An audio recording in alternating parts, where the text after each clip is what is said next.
Welcome back to the Sleepy Poker Masterclass, Beginner to Master. In this 10th lesson, we'll explore the power of range thinking in Texas Hold'em. You'll learn how to stop guessing specific hands and instead analyze your opponent's entire range of possibilities. By the end of this lesson, you'll understand how to apply range logic to both offensive and defensive strategy and see poker as the game of probability it truly is. Chapter 1. What is range thinking? Range thinking is the practice of analyzing all the possible hands your opponent could have, instead of guessing a single one. It's how professional players make consistent, logical decisions. Rather than saying, "I think they have ace-king," a range-based player asks, how many ace-king combinations could they have, and what else could fit their action? Every action in poker reveals information about a player's range. When someone raises before the flop, checks the flop, and bets the turn, that sequence narrows the field of possibilities. They may still have a strong hand, but they could also be holding a draw or a medium-strength hand, trying to protect itself. Range thinking gives you the tools to evaluate all of those outcomes instead of chasing one hunch. The concept of ranges acknowledges that poker is built on incomplete information. You never know your opponent's cards. But you do know the mathematics of how many combinations exist. For example, there are 16 possible combinations of ace-king in a full deck, but only 6 combinations of pocket pairs, like tens or jacks. As the board develops, some of those possibilities disappear, and the range becomes smaller. Professional players use ranges to stay grounded in logic, rather than emotion. Guessing single hands leads to bias, believing what you want to be true instead of what's likely. Range thinking removes that bias. It keeps your decisions mathematical, measured, and consistent across hundreds of hands. A good range isn't a rigid chart, it's a flexible model. It changes with position, stack size, player type, and action. The same player who raises under the gun with ace-queen might raise on the button with 7-6 suited. Context defines range. You can also build your own range awareness. Every time you play a hand, think about what your actions look like to others. What hands would they assign to you based on your preflop raise or your check on the turn? The more aware you are of your perceived range, the better you can balance it. Range thinking is about probabilities, not predictions. You are building a map of possibilities, updating it as each card appears and each bet is made. When you think in ranges, poker becomes less about guessing and more about problem solving. You begin to see patterns where others see chaos, and that understanding becomes your edge. Chapter 2. Why single-hand thinking fails. Most beginners approach poker as a game of detective work. They try to put someone on a hand, imagining a single holding that explains their opponent's behavior.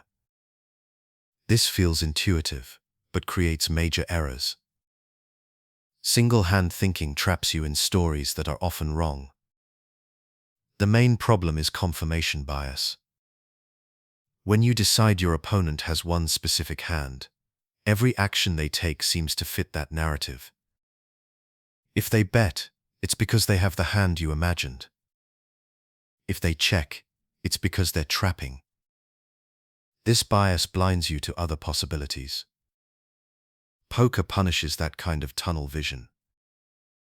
Another flaw is that single-hand thinking ignores the range of probability. For example, suppose your opponent raises before the flop. They could have ace-king, but they could also have pocket nines, queen-jack, or ace-5 suited.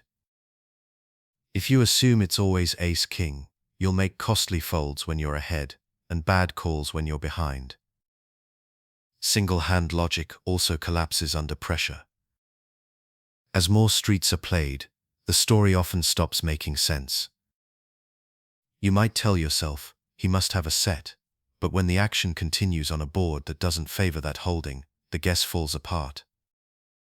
Range thinking avoids this trap by evaluating how believable the entire sequence of actions is. Professionals rely on range-based discipline because it scales across decisions. Instead of predicting one outcome, they evaluate how often each possibility occurs. For example, if your opponent could have a flush 20% of the time but a bluff 80% of the time, calling becomes clear. Numbers replace emotion. Another limitation of single-hand guessing is that it encourages emotional swings. When your read is wrong, frustration sets in. You begin to second-guess your instincts. Range thinking removes that emotional burden. It reminds you that you're not supposed to know exactly, you're supposed to estimate correctly over time. To improve, start replacing thoughts like, I think they have pocket kings with, their range includes high pairs, suited connectors, and some bluffs. As you play more hands, your accuracy improves naturally. Poker is not about perfect reads, it's about consistent logic. Single-hand thinking chases perfection. Range thinking accepts uncertainty and manages it efficiently. That's why one approach fades under pressure, while the other thrives across thousands of hands. Chapter 3. Building Preflop Ranges. Every poker hand begins with preflop decisions, and building proper ranges at this stage sets the foundation for everything that follows. Your preflop range is the collection of hands you're willing to play from each position. It determines how often you enter a pot, what hands you raise, and how opponents perceive your overall style. Preflop ranges are built around position, stack depth, and table dynamics. The earlier you act, the fewer hands you should play. You face more players behind you, who can have strong holdings, which reduces the value of speculative hands. In contrast, the closer you are to the button, the wider your playable range becomes. Position offers control and information, so you can profit with more hands. Start by structuring your opening range. From early position, play your strongest combinations, premium pairs, big aces, and suited broadways. From middle position, you can add more suited connectors and medium pairs. On the button, your range expands to include weaker suited hands, small pairs, and even some offsuit connectors. Stack depth changes everything. With deep stacks, speculative hands like suited connectors gain value because of their potential to make big hands and win large pots. With short stacks, you rely more on hands that hold strong showdown value, like ace-king or pocket pairs. Deep stacks reward post-flop skill, short stacks reward discipline. Table dynamics add another layer. Against passive players, you can open wider because they won't punish you with frequent re-raises. Against aggressive opponents, tighten up your range to avoid difficult spots out of position. Every table develops its own rhythm. Your ranges should adjust as that rhythm shifts. Preflop ranges also define your table image. If you play only tight, premium hands, observant players will notice and stop paying you off. If you play too many weak hands, they will attack your opens. The goal is balance. Your preflop range should look strong often enough to earn respect, but flexible enough to remain unpredictable. Finally, practice thinking in combinations, not just categories. There are 16 possible combinations of ace-king, but only 4 of ace-king suited. Understanding how many ways each hand can appear helps you evaluate how likely your opponent is to hold it. This logic becomes critical in later lessons. Building solid preflop ranges gives you a consistent framework. It keeps you from entering pots with hands that lose money long-term and prepares you to make informed post-flop decisions. Every great strategy begins before the flop. Chapter 4. Ranges by Position. Position is the heartbeat of poker, and range construction flows directly from it. Your place at the table determines which hands you can profitably play, and how confidently you can apply pressure. Thinking in ranges by position helps you maintain structure while adapting to any game. In early position, you act first on later streets. This lack of information means your range should be tight and disciplined. Play strong pairs, high aces, and premium broadways like king-queen suited. Folding hands like 10-8 suited or ace-7 offsuit. Here is not weakness, it's efficiency. Every fold in early position saves future chips. From middle position, your range opens slightly. Add hands with drawing potential, small pairs, suited connectors, and suited gappers. You still maintain discipline, but start introducing hands that can make disguised straights and flushes. These hands perform well when played against predictable opponents. The cut-off one seat before the button is your transition point. Here, you begin playing strategically wide. The advantage of acting later means you can profit with weaker holdings, especially when blinds are tight or passive. Include suited kings, suited one-gappers like 9-7, and more offsuit broadways. On the button, your range is widest. You have ultimate position, acting last on every street after the flop. Here, you can raise with most suited cards, all pairs, and many offsuit connectors. This position rewards pressure and creativity. However, avoid random raises. Stay mindful of how opponents respond. In the small blind, your range tightens again. You'll act first after the flop, making many hands harder to realize. Focus on hands that play well out of position, like medium pairs and strong suited cards. Avoid dominated offsuit aces. They lose money long term. The big blind is unique. You already have one bet invested, so calling wider becomes profitable against smaller raises. Defend with suited cards, pairs, and connected hands that can hit flops strongly. However, when facing large opens, return to discipline. Understanding ranges by position gives your game rhythm. It defines which hands earn value and which create risk. The difference between average and advanced players often lies here, not in reading people, but in respecting position.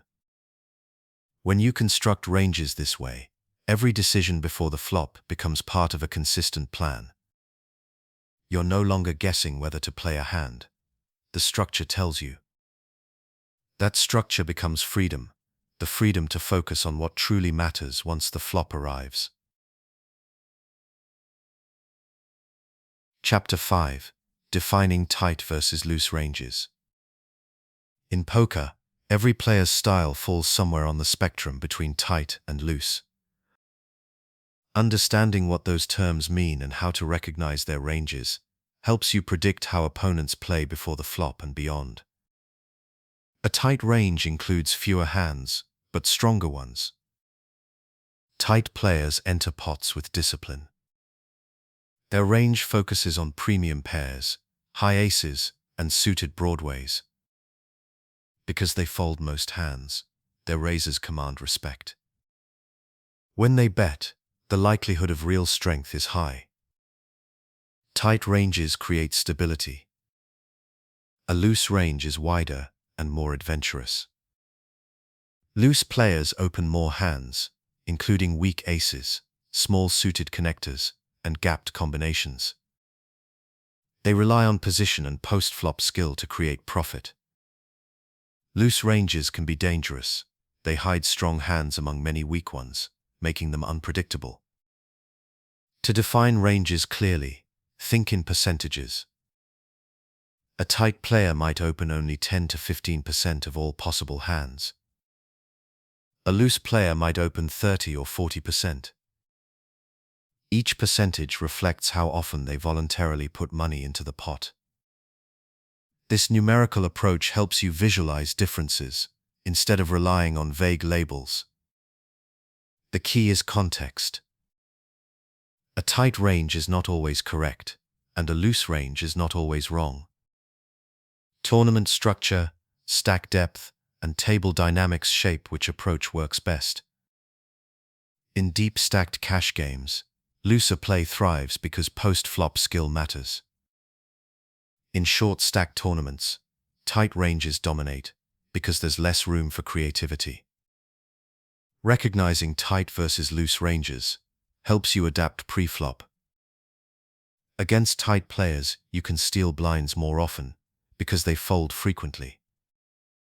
Against loose players, tighten up and let them build pots for you.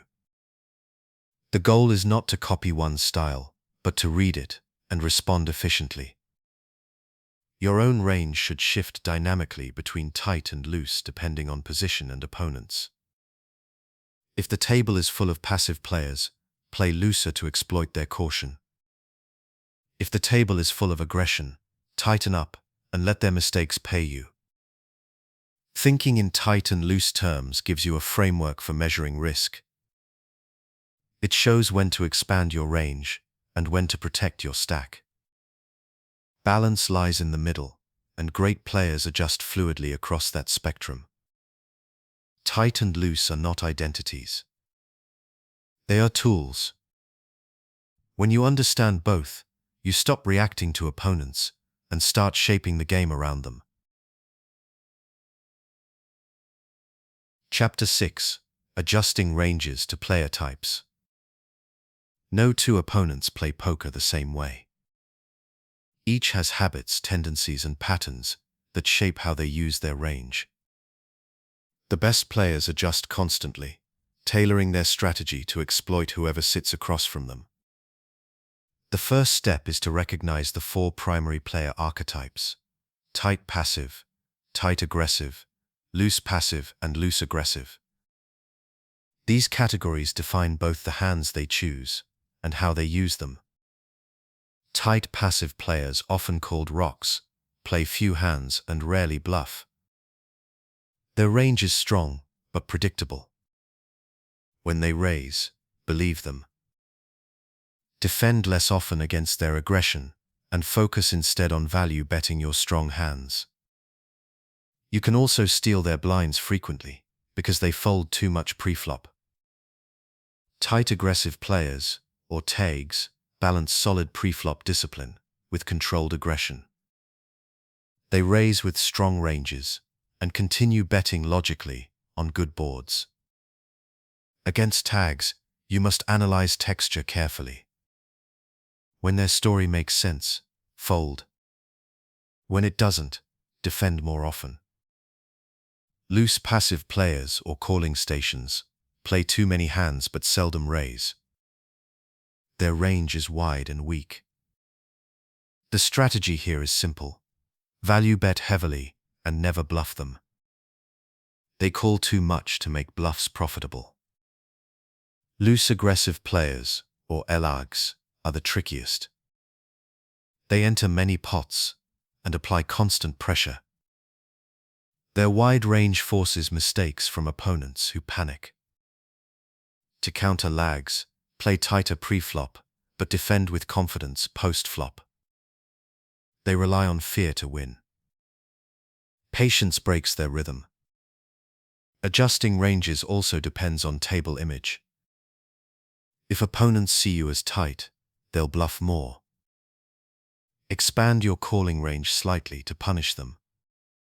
If they see you as loose, they'll play back with stronger ranges. Tighten up and let them trap themselves. Stack sizes matter too.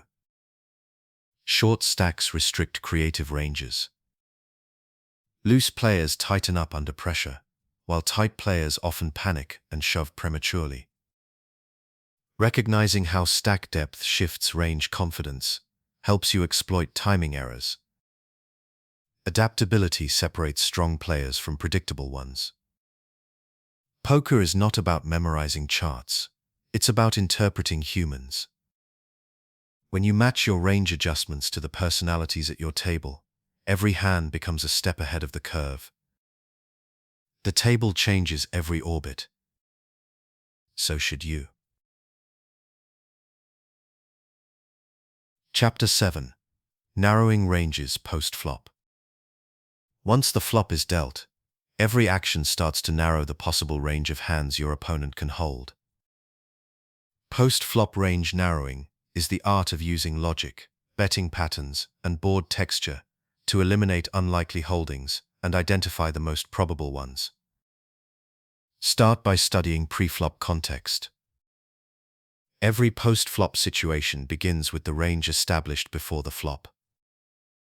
If your opponent raised under the gun, their range is weighted towards strong hands like big pairs and high aces. If they raised from the button, the range is much wider. That starting point defines how you interpret everything that happens next. The flop provides the first major clue. Compare the texture of the board to your opponent's preflop range. On coordinated boards, such as 10-9-8 with two suits, players who raised preflop often hit fewer strong hands than those who called. On dry boards like Ace-7-2 Rainbow, the preflop raiser holds the range advantage because the board favors their strong cards. Next, analyze betting action. When your opponent continuation bets, ask yourself, does this flop logically connect with their range? If the answer is no, the bet may represent air or a light stab. If the board heavily favors them, their bet carries more credibility. As the turn card appears, the story continues. When a player who bet the flop suddenly checks the turn, their range usually weakens. They may have given up with missed overcards or chosen pot control with a medium-strength hand. Conversely, when they keep betting on cards that don't improve their supposed range, the line starts to look suspicious. By the river, the range should feel smaller and more precise. A well-structured thinker can identify a handful of logical hands that fit the entire story. The process works like a funnel: broad preflop, narrower flop, focused turn, and specific river. Use this narrowing process to decide between calling, folding, or bluffing.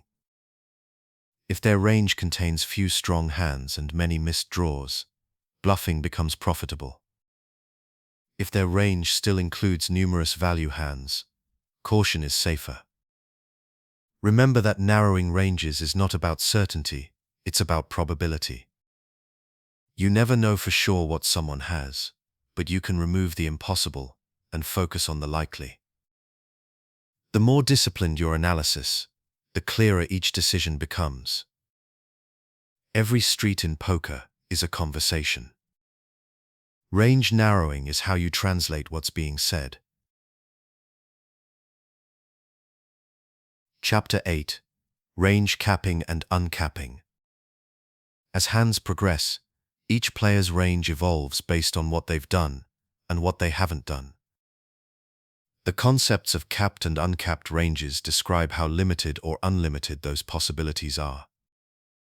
Recognizing who is capped and who is not shapes your strategy for every street. A capped range means a player cannot logically have the strongest possible hands. Their earlier actions remove them from that category. For example, if a player just calls preflop instead of 3-betting, they likely don't have aces or kings. If they check the flop on a coordinated board, they probably don't have top set. Their range is capped. They have a ceiling. An uncapped range means a player can still have every strong hand in the deck.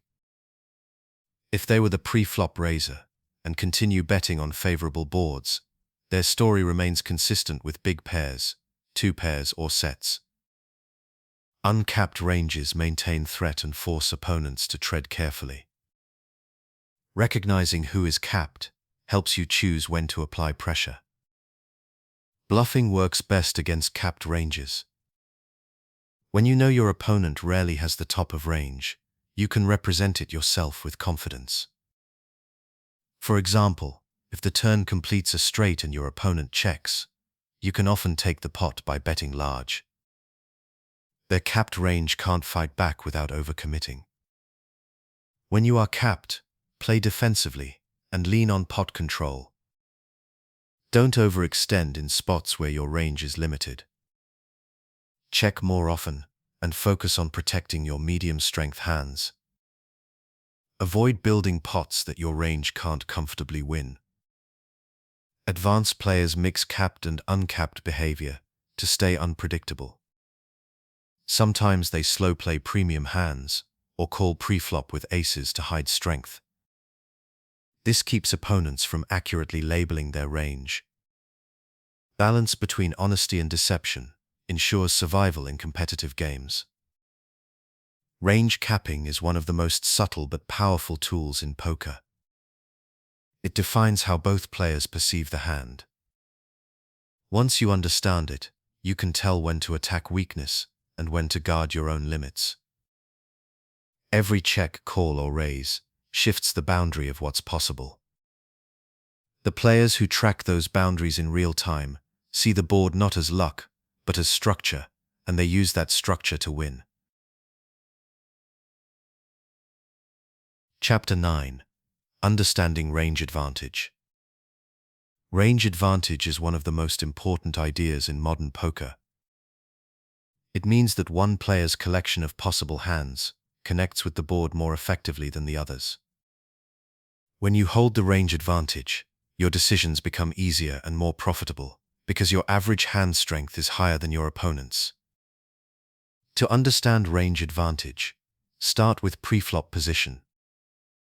The player who raised before the flop usually holds the stronger range because they entered with disciplined hands.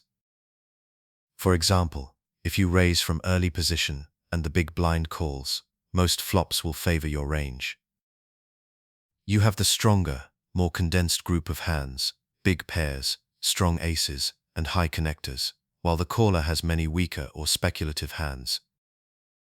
After the flop, board texture determines who keeps the advantage. On a high card board like Ace-Queen 4, the preflop raiser still holds more strong combinations. On a low connected board like 6-5-4, the caller's range catches up because it includes more hands that connect directly. Range advantage flips depending on how well each player's possible holdings fit the cards on the table. When you recognize that the board favors your range, you can apply pressure with confidence. Continuation betting becomes profitable, even with weak hands, because your range overall appears stronger. You represent the majority of strong holdings. Conversely, when the board favors your opponent, you should slow down, check more often, and avoid bloating the pot. Range advantage doesn't mean you automatically win the hand. It means your range wins more often over time. Skilled players use this edge to control tempo. They bet small when they have advantage, forcing opponents to fold their weaker distributions. When out of position and without advantage, they defend carefully and wait for boards that shift momentum back in their favor. You can visualize range advantage as a scale tipping between players. The heavier side belongs to the player, whose range connects more frequently with the flop. Each card on the turn or river can tilt that scale again. Understanding range advantage changes how you see poker. You stop reacting to single hands and start thinking about overall probability. Every bet becomes a reflection of that unseen balance. The player who knows which side the scale favors acts with clarity. The one who doesn't is left guessing. Chapter 10. Equity distribution across ranges. Equity is the share of the pot that mathematically belongs to you based on your hand's chance of winning. When you apply that concept to ranges, you get equity distribution, the way equity spreads across all possible hands a player might hold. Every range contains hands with different levels of equity. Some hands are monsters, some are weak, and many fall in between. The shape of this distribution changes with every flop, turn, and river. Recognizing that distribution helps you choose the correct strategy for betting, checking, or folding.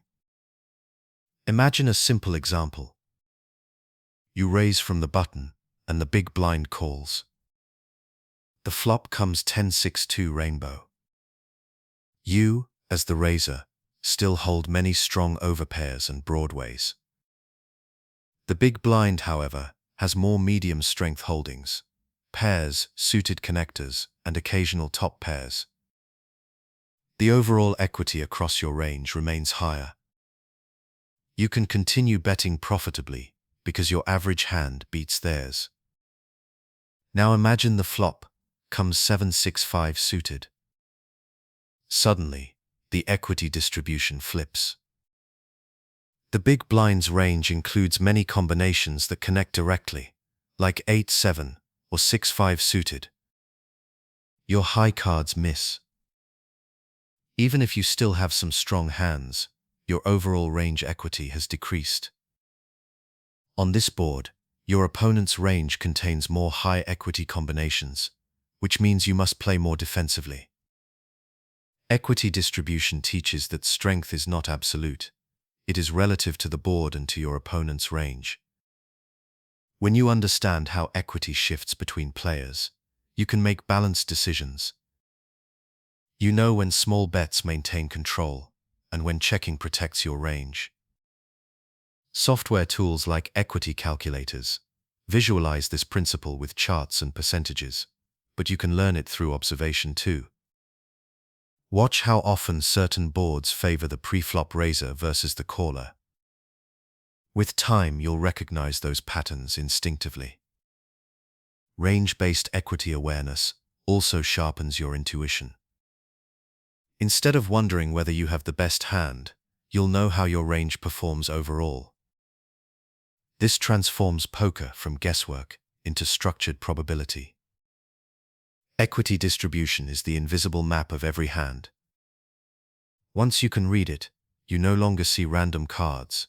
You see a pattern of advantage, potential, and balance, shifting from street to street. Chapter 11. Using ranges to plan multi-street play. Strong poker decisions are not made in isolation. Each street connects to the next. When you think in ranges, you can plan how the hand will develop before the first card hits the table. This is called multi-street planning, building a logical sequence of actions that aligns with your range advantage, position, and table dynamics. Start by recognizing that your range does not stay the same from preflop to river. It evolves. Preflop, your range includes many hands that will miss the flop entirely. After the flop, only some continue logically.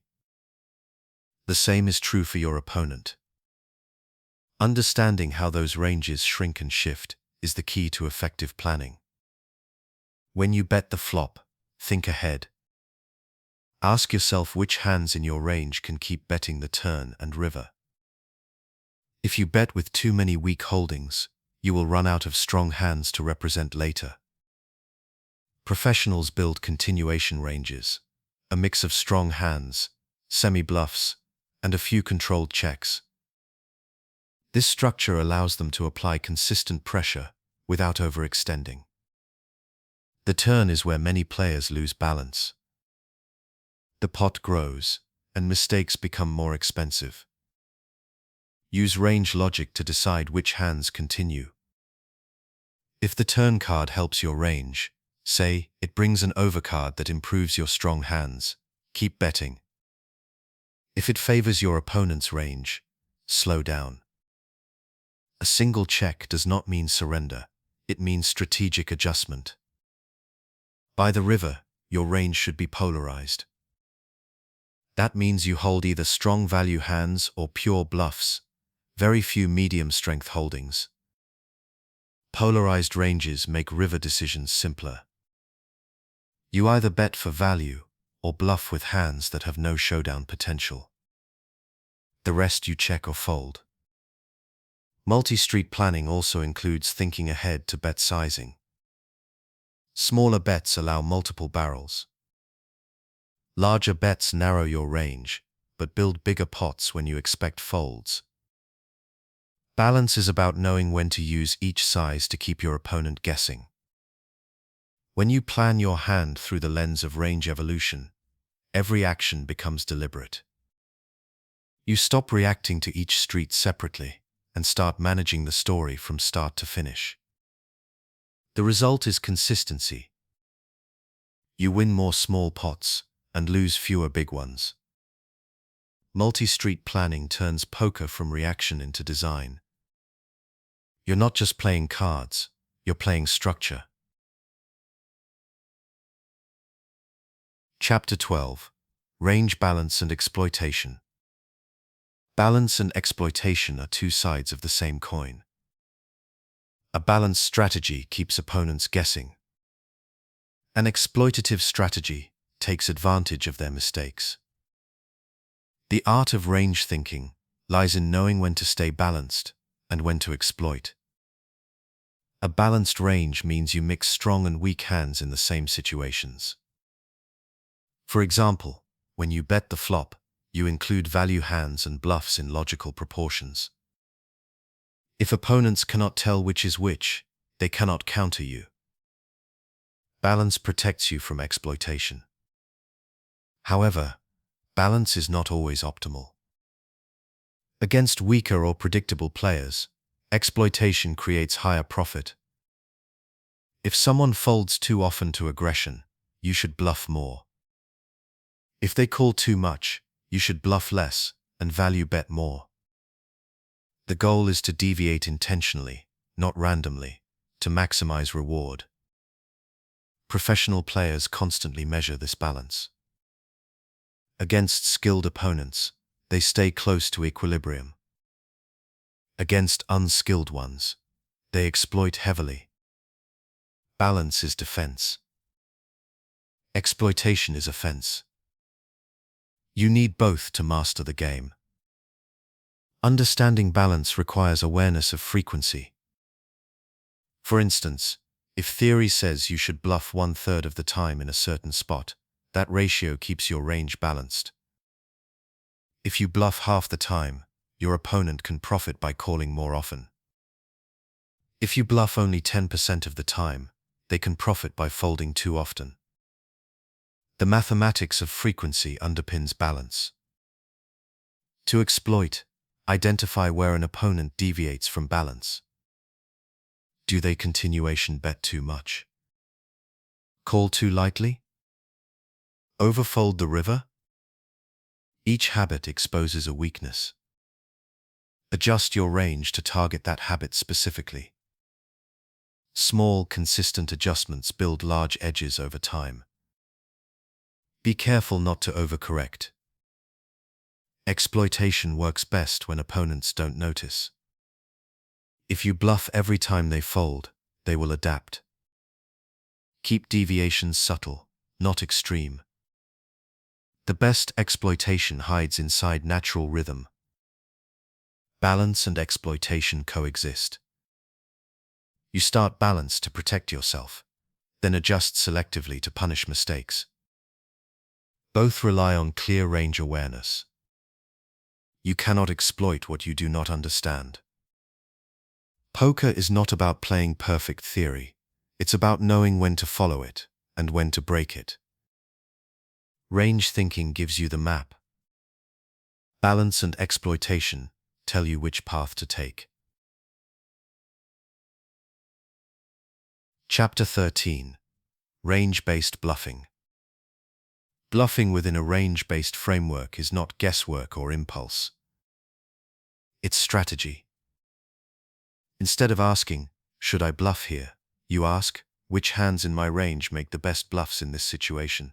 Range-based bluffing uses logic, not emotion, to apply pressure. The foundation of smart bluffing is range balance. Every time you bet, your range contains both value hands and bluffs. The right ratio keeps opponents uncertain. If you bet only strong hands, they fold too often. If you bluff too much, they call too often. Balanced bluffing hides both extremes. To choose bluffs correctly, focus on blockers and equity. A good bluff often contains cards that make it less likely your opponent has the nuts. For example, holding the ace of hearts on a board with 3 hearts blocks flushes. That makes your bluff more believable and reduces the chance of running into a strong hand. Bluffs with equity, such as straight or flush draws, are even better. They have potential to win without folding your opponent. These semi-bluffs keep your aggression productive, even when called. You're not gambling, you're creating paths to victory through multiple outcomes. Board texture determines how many bluffs fit your range. On dry boards like King 7-2, strong value hands dominate, so your bluff frequency should drop.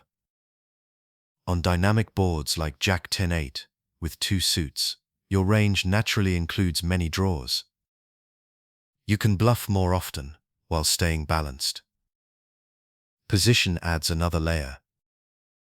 Bluffing from late position gives you control and information. You see your opponent's actions first, and can apply pressure confidently. Out of position, your bluffs must be more selective. Without information, you risk overextending. Successful bluffing also means understanding your opponent's range. Bluffing works best when their range contains many medium-strength hands, strong enough to call sometimes, but weak enough to fold under pressure. If their range is polarized between strong and weak holdings, bluffing loses value. Finally, commit fully when you bluff. Hesitation betrays intent. Bluffing is not reckless if it fits your range logic. It's calculated storytelling. When your story makes sense, your opponent feels trapped in it, and often folds without realizing why. Range-based bluffing turns a risky art into measured science. You're not just telling a story, you're telling the right story with the right hands. Chapter 14. Range-based defense. Defending with range logic is the counterpart to range-based bluffing. Just as you build structured aggression, you also build structured defense. Range-based defense ensures that your calling and folding frequencies remain balanced and mathematically sound. Every time an opponent bets, your range splits into 3 categories: strong hands, medium-strength hands, and weak hands. The question is not whether to call with your exact hand, but how much of your range should continue. Range-based defense creates consistency across hundreds of decisions. The first principle is minimum defense frequency, often called MDF. This concept tells you how often you must defend to prevent your opponent from bluffing profitably. For example, if they bet half the pot, you must continue about 67% of the time. That means folding the other 33% keeps your defense balanced. You don't need to memorize every number. Just remember that folding too often invites exploitation. Next, focus on hand selection. Defend with hands that block your opponent's strongest combinations, or that retain equity against their range. Medium-strength holdings, top pairs, second pairs, and strong draws often anchor your defense. Weaker hands can fold without issue. Board texture again plays a role. On wet boards with many draws, defend wider because opponents bluff more often. On dry static boards, tighten up. Adjusting with texture keeps your range aligned to reality rather than fixed in habit. Use position to refine defense. In position, You can call more often because you'll see what your opponent does next. Out of position, you must fold more frequently, since you act first. Defense without information becomes expensive fast. Balancing your range also protects your image. If you fold every time you face aggression, observant opponents will start bluffing relentlessly. If you call too often, they'll value bet more. Range-based defense aims for the middle ground. Enough calls to discourage bluffs, enough folds to avoid overpaying. Finally, stay logical. You won't win every defensive hand, but you'll win the long-term battle by staying structured. Poker rewards consistency over emotion. Range-based defense turns uncertainty into order. You stop reacting to fear and start reacting to math. Over time, that discipline becomes your shield. Chapter 15. Practical Range Analysis. Example. Theory becomes powerful only when applied. Let's walk through a complete hand step by step, using range logic, from preflop to river. You'll see how structured analysis removes guesswork and builds confidence in every decision. You raise from the button with king-queen suited. The big blind calls. Right away, you define both ranges.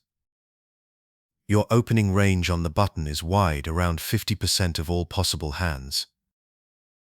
The big blind's range is also wide but more defensive, including suited connectors, small pairs, and medium-strength hands. The flop comes 10-8-2 with 2 hearts. You have 2 overcards and a backdoor flush draw. Ask who the flop favors. The big blind connects more often here, holding hands like 10-9, 8-7, and pocket pairs. Their range has more medium-strength holdings. Your range contains strong top pairs and overpairs, but also many misses. Since you have some range advantage but not board advantage, a small continuation bet makes sense. You bet 1/3 of the pot. The big blind calls. Now their range tightens. They likely hold top pair, second pair, or a straight draw. Weak hands and pure air would fold. The turn brings the ace of hearts. This card changes everything. You now gain the nut flush draw and represent many strong hands like ace-king or ace-10 suited. Your range improves dramatically, while your opponent's range mostly weakens. They rarely have aces after calling preflop. You bet again, applying pressure with a semi-bluff. The big blind calls once more. This suggests they hold a hand with showdown value, perhaps 2 pair, or a straight draw with hearts. The river is the 5 of clubs. The flush misses. Evaluate your range now. You have king high, but your story of strength remains believable. You hold the ace of hearts blocker, which removes many of your opponent's strongest possible flushes. Betting here creates maximum fold equity. You decide to bluff half the pot. Your opponent folds after a brief pause. The range story worked because every action you took matched your perceived strength. You didn't need cards, you needed consistency. This example shows how thinking in ranges transforms your play. Instead of asking, "Do I have the best hand?"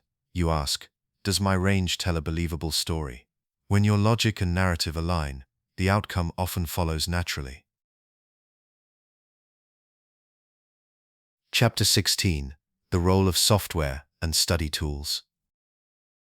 Range analysis may sound complex, but modern tools make it accessible to anyone.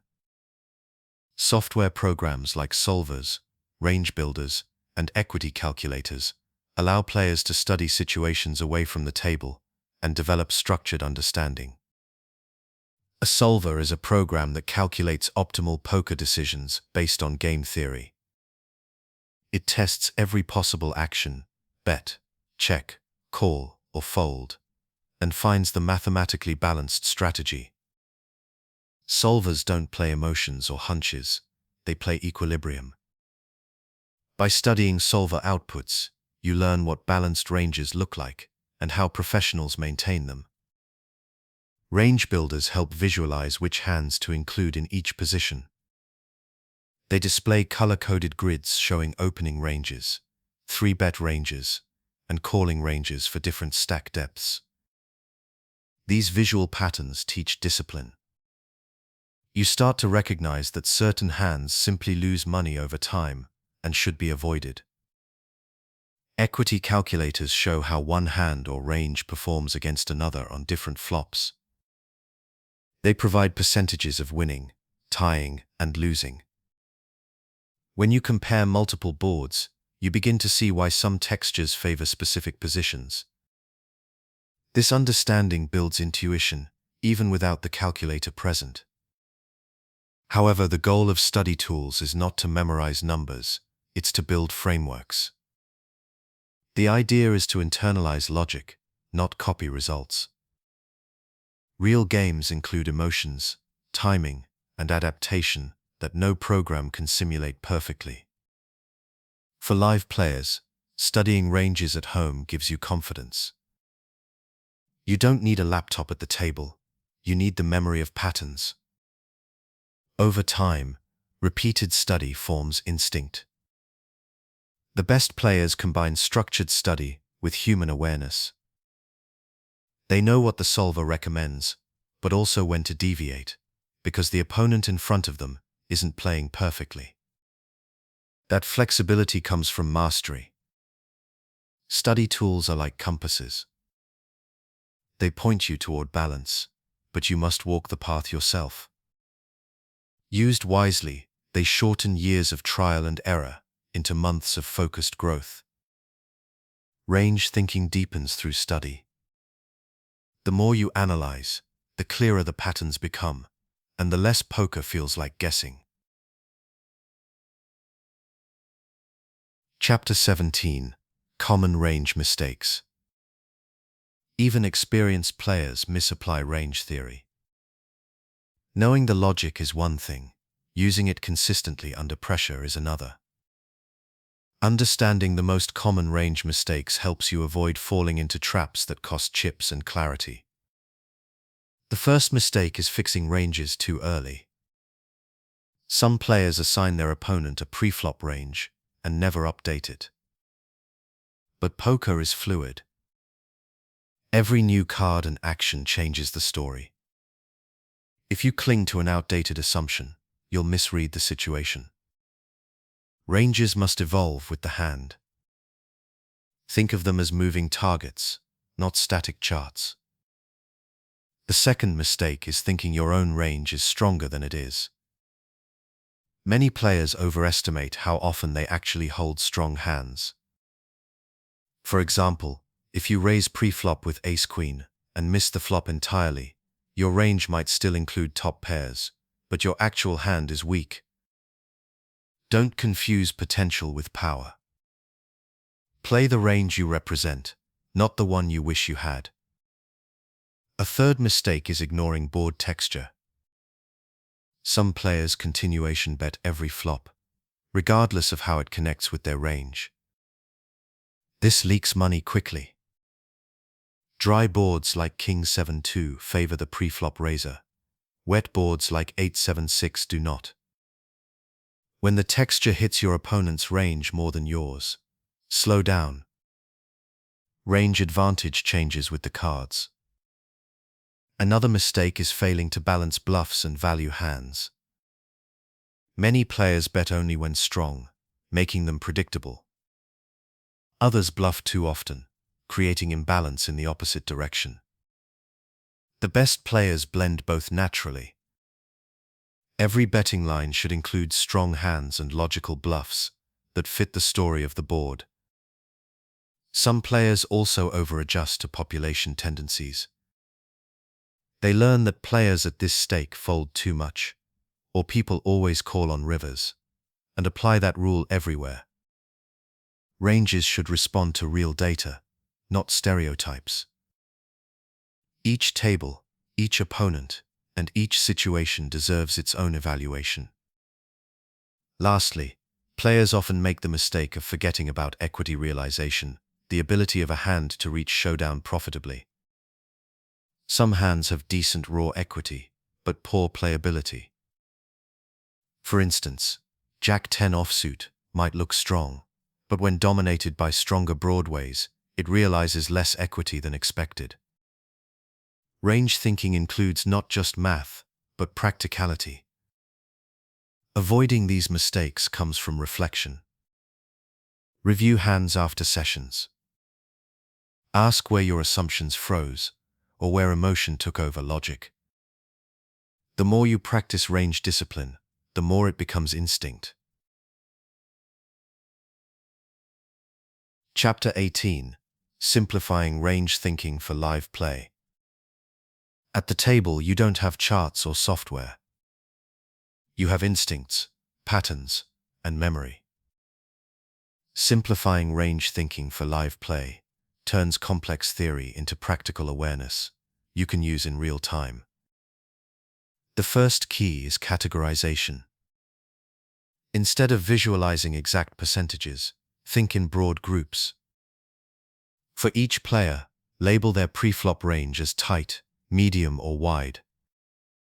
Label their post-flop aggression as cautious, balanced, or excessive. These mental shortcuts let you approximate ranges without calculation.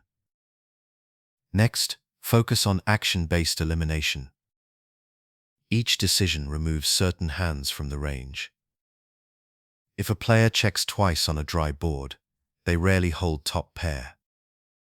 If they raise on a paired board, they often represent trips or a bluff. Use these action patterns to refine your assumptions quickly. Board texture analysis can also be simplified. Remember 3 categories: dry, semi-connected, and wet. Dry boards favor preflop raisers. Wet boards favor callers. Semi-connected ones depend on position. Thinking in these 3 simple textures gives you immediate guidance without needing equity charts. Timing and behavior provide additional shortcuts. Long pauses before big bets often signal indecision, while smooth, fast actions usually mean comfort. Online, that same logic applies through timing tells and bet size rhythm. Avoid perfectionism.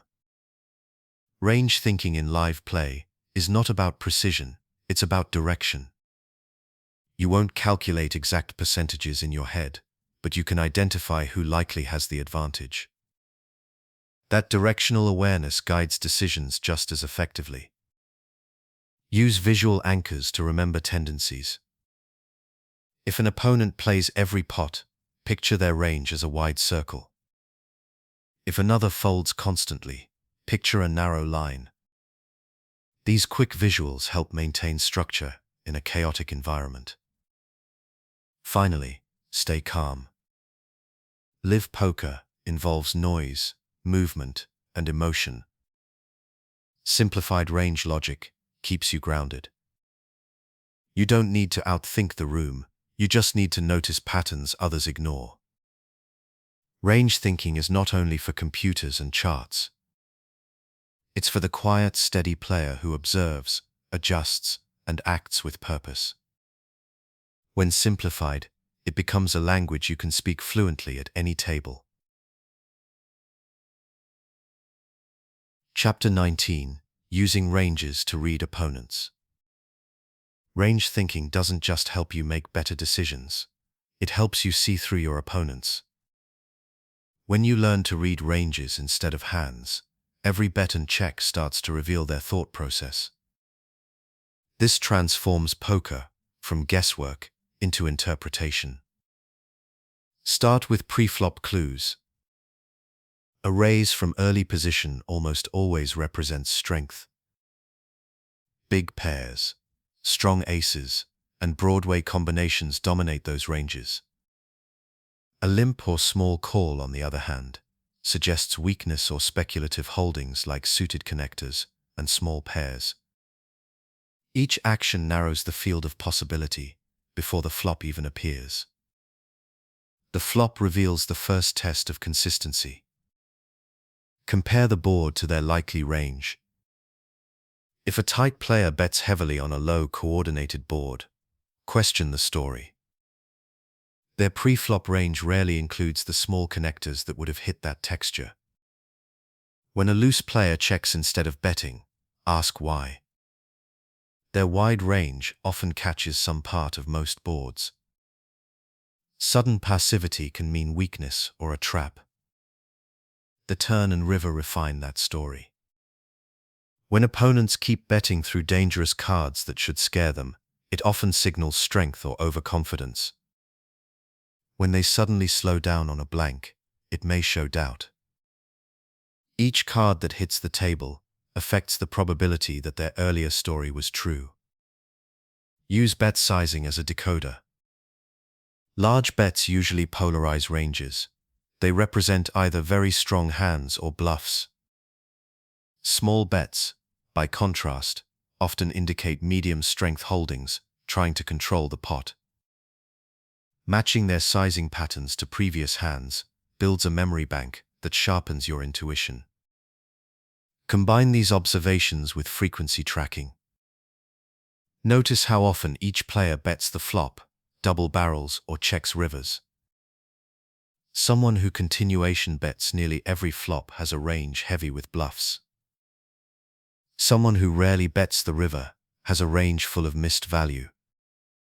Over time, these patterns turn into readable fingerprints. When you think in ranges, you read not just what your opponent holds, but what they cannot hold. You eliminate the impossible and work backward from what remains. That clarity creates confidence. Reading ranges is not magic, it's pattern recognition built on structure. Once you internalize the logic, every hand at the table becomes a lesson in probability and human behavior. Chapter 20.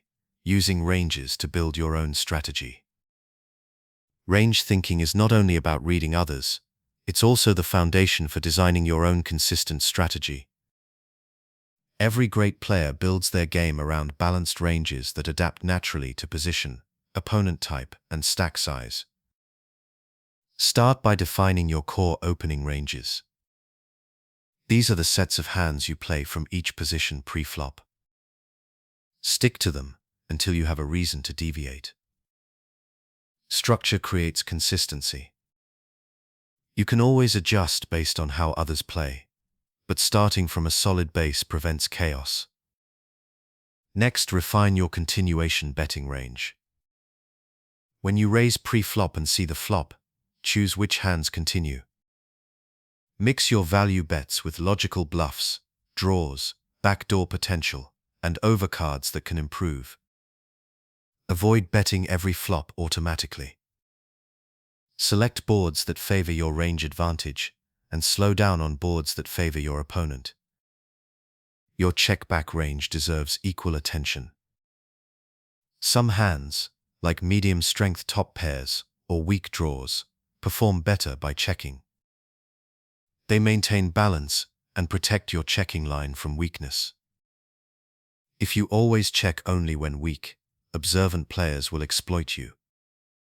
Add structure to your 3-bet and 4-bet ranges.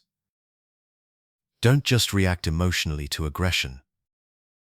Choose specific hands for value and others as semi-bluffs. For instance, Ace-5 suited or King-Jack suited make excellent light 3-bets because they have equity when called. Build post-flop ranges that fit your comfort with aggression. If you play better in smaller pots, lean toward control. If you thrive in pressure, lean toward wider betting ranges. There is no universal template, only what remains mathematically sound and emotionally manageable. Continually refine your range through review and feedback. After each session, look back at your biggest pots. Ask if your actions made sense within your range, or if emotion dictated your play. This reflection strengthens your decision-making over time. Designing your own range strategy gives you identity.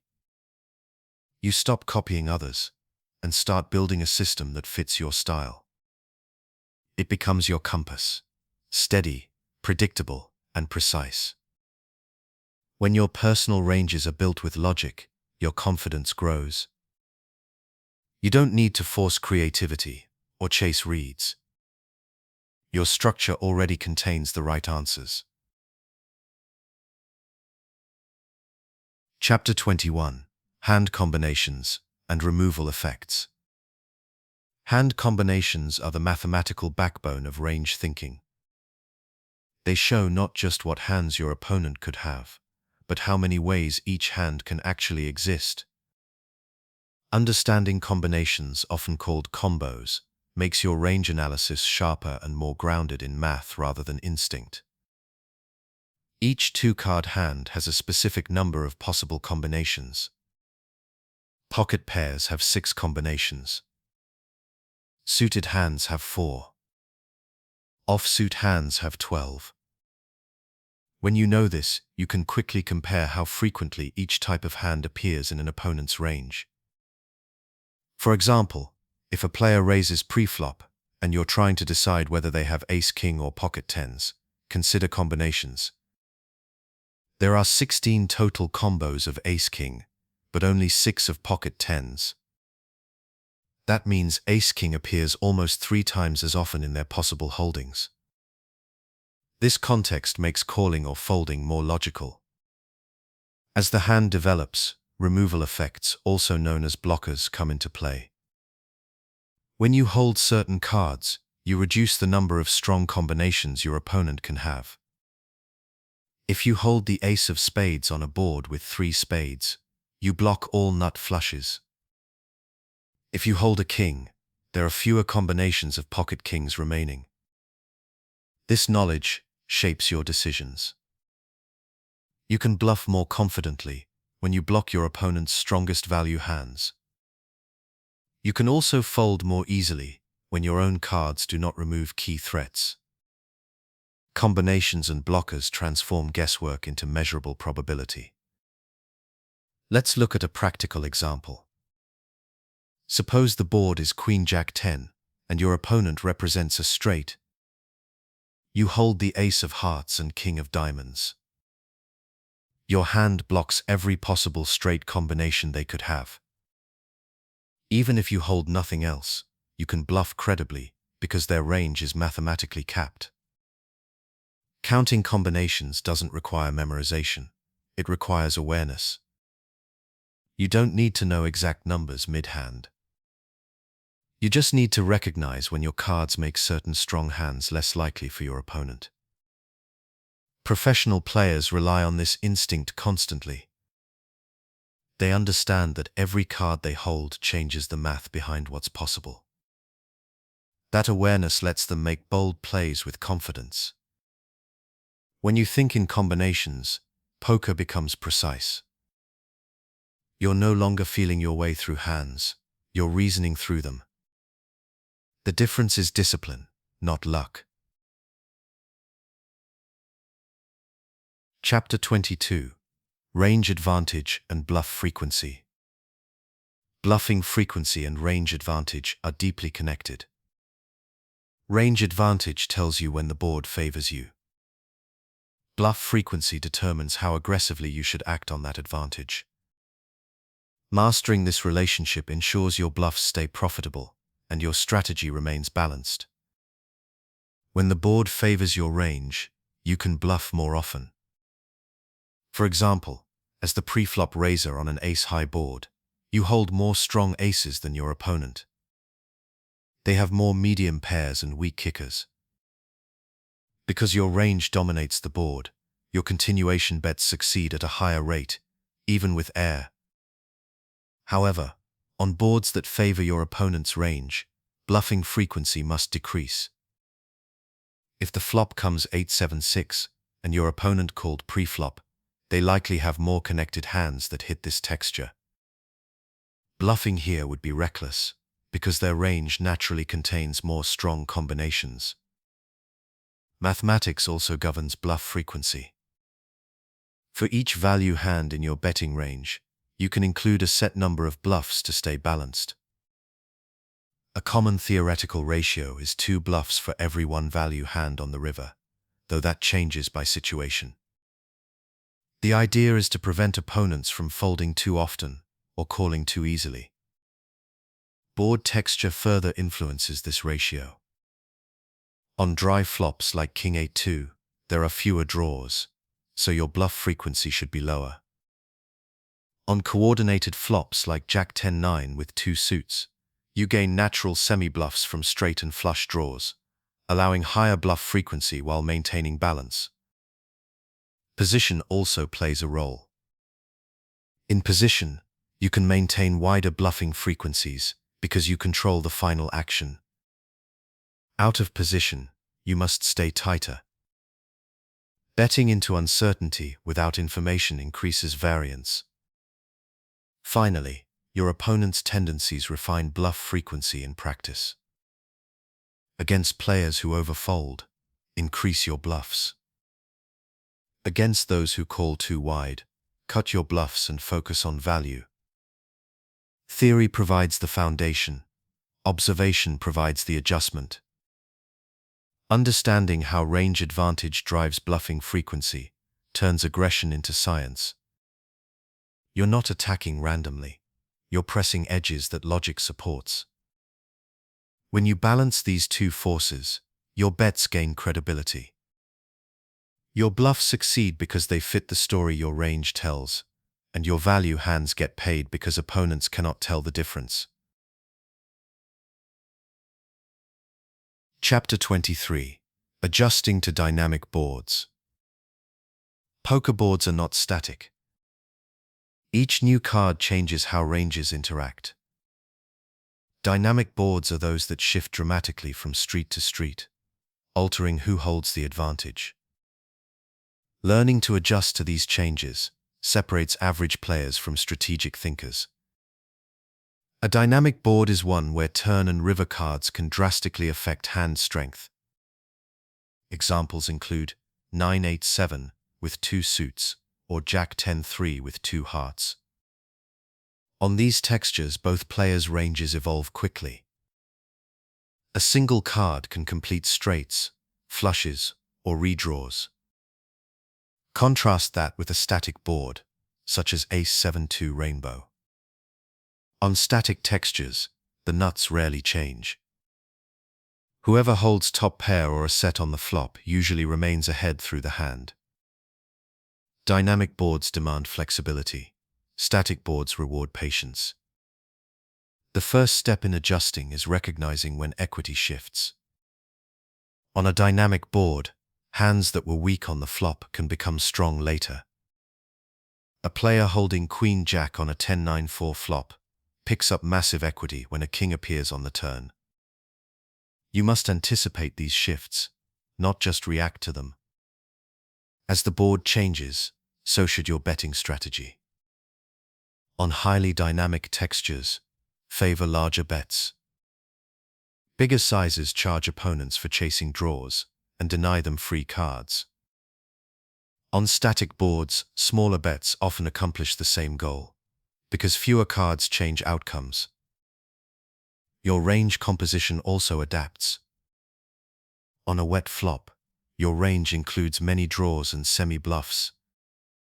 As the board runs out and draws miss, those hands transition into potential bluffs. Conversely, when draws complete, your range shifts toward value. Understanding this flow allows you to stay balanced while maintaining pressure. Position magnifies your advantage on dynamic boards. Acting last lets you see whether your opponent hesitates or fires again. You can use that information to decide when to continue aggression or slow down. Out of position, err on the side of caution.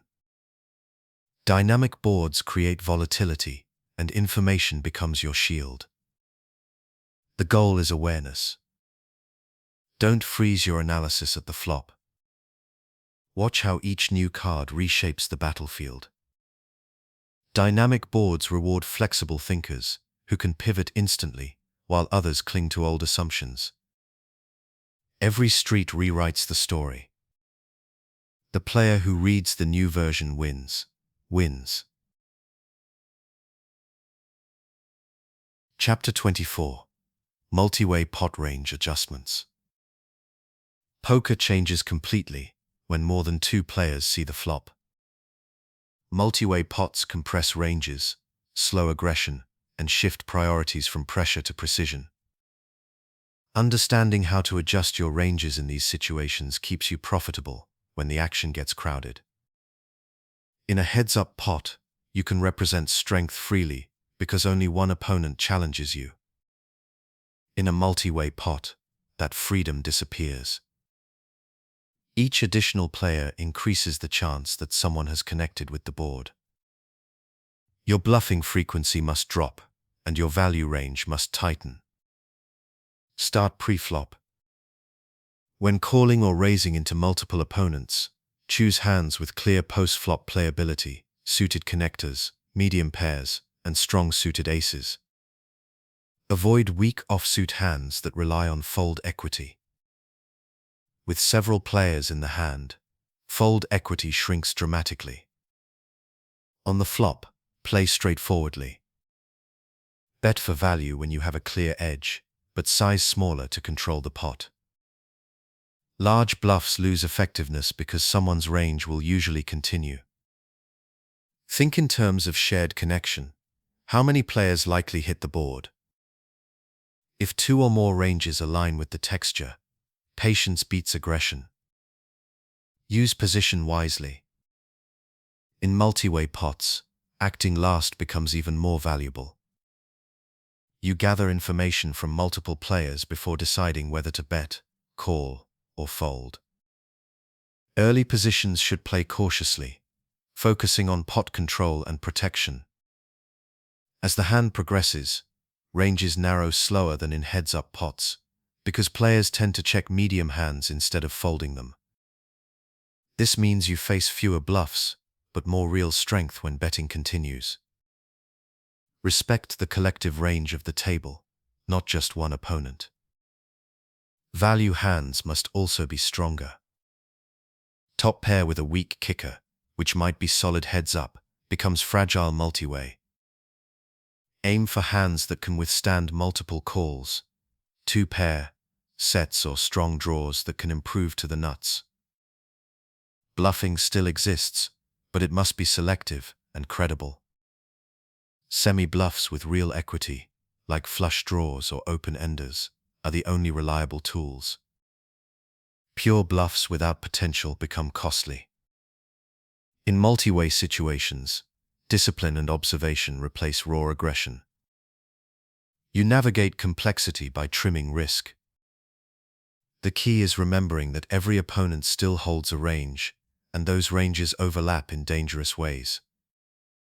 Patience wins multi-way pots. When others overplay marginal holdings, your restraint becomes profit. Chapter 25. Lesson Recap. Range thinking is the foundation of modern poker. It transforms the game from a series of guesses into a process of logic. Instead of trying to read minds, you read probabilities. This lesson has guided you through the steps of building that awareness, from pre-flop discipline to multi-street planning, from equity shifts to range balance. We began by defining what range thinking is, analyzing the entire spectrum of hands your opponent might hold, rather than guessing a single one. This shift changes everything.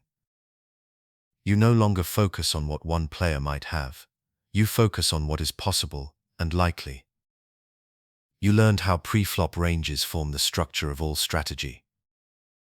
Tight in early position, wider on the button, and carefully adjusted to opponent types. From there, we explored how ranges evolve post-flop, narrowing as the board develops. Each new card removes possibilities until only the most logical combinations remain. We discussed range advantage, how some boards favor one player's set of possible hands, and how equity distribution explains which portions of a range carry strength. You saw how to apply these ideas across multiple streets, planning your bets, checks and folds with precision. You studied balance and exploitation, the dual pillars of adaptation. Balance protects you from being read. Exploitation punishes those who can be read. Both depend on accurate range awareness. Then came the practical side, how to build range-based bluffs and defenses, how to use blockers and combinations, and how to adapt to dynamic boards and multi-way pots. Each concept fit into the same framework. Every hand tells a story, and your job is to measure which stories make sense. Through this logic, you've learned to separate emotion from analysis. Range thinking doesn't eliminate uncertainty, it manages it. That calm structure keeps your play consistent and your decisions clear, even under pressure. When you leave the table, remember that range thinking is not a trick or chart. It's a mindset. It's how you organize complexity into patterns you can understand. With practice, those patterns become instinct, and instinct becomes strength. This is the bridge between intermediate and advanced poker. It's where knowledge becomes intuition, and intuition becomes control. Chapter 26. Looking ahead to advanced bet sizing. In the next lesson, we'll connect range logic to one of the most powerful tools in poker, bet sizing. Now that you understand how ranges interact, you'll learn how to use size to tell stronger stories, apply pressure, and extract value. Advanced bet sizing builds on everything you've learned so far. When you hold range advantage, you can size smaller to force folds efficiently. When the board is dynamic or the ranges are close in strength, you can size larger to deny equity and protect value.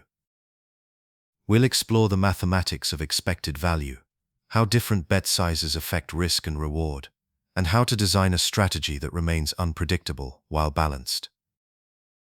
You'll learn how to plan bets across multiple streets, blending value and bluff frequencies seamlessly. We'll also study psychological sizing, how small bets tempt opponents to call, and how large bets create discomfort that leads to mistakes. Each size communicates intent. The mastery lies in using those signals deliberately, not emotionally. Finally, we'll look at practical examples showing how professionals adjust sizing in tournaments versus cash games, and how stack depth shapes their approach. Advanced bet sizing is the art of control. It combines mathematics, storytelling, and timing into one elegant discipline. Range thinking taught you what to bet with. Bet sizing teaches you how much. Lesson 9 closes the door on uncertainty. Lesson 10 opens the door to precision.